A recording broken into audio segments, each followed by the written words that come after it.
Благодарам. Почитуван директор, почитувани наставници и деца. Почитуван председател на владата, почитувани представници на медиумите, почитувани граѓани.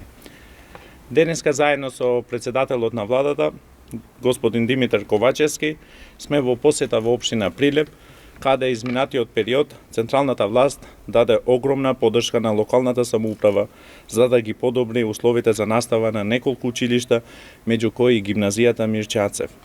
Како што можеме и самите да се увериме, на радост на сите нас, а најмногу на радост на учениците, градежните работи се веќе завршени и гимназијата е подготвена за започнување на второто полугодие со физичко присуство за учениците и наставниците.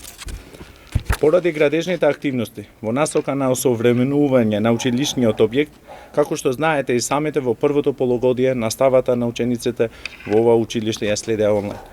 Министерството за образование и наука со инвестиција од скоро 39 милиони денари во овој објект спроведе сериозни градежни зафати со кои целосно ја модернизираше училишната зграда.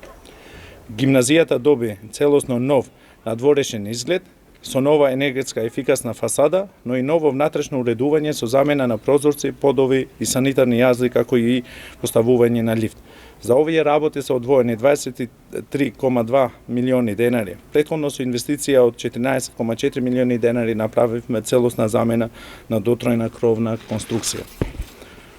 Дополнително, во состав на основното училиште Кирил Гавриловски Јане во општина Прилеп, Министерството за образование и наука изминатиот период инвестираше околу 30 милиони денари во изградба на целосна нова спортска сала, која е од огромна важност за раст и развој на учениците и одржување на квалитетни часови по физичко образование. Салата е опремена со сите потребни реквизити за играње и изведба на различни спортови. Министерството за образование и наука останува силен партнер и поддршка на локалните самоуправи во реализација на проектите и процесите од областа на образованието, бидејќи тоа е пред се од најголем интерес за децата, младите, но воопшто и за развојот на државата. На учениците и на наставниците од оваа гимназија им посакувам успешно започнување на второто полугодие и верувам дека подобрените услови за настава ќе им биде дополнителен мотив во постигнување на подобри резултати. Се надевам дека со доследно почитување на мерките за заштита сите ќе останеме во добро здравје и ова учебна година ќе ја завршиме со отворени училишта. Ви благодарам.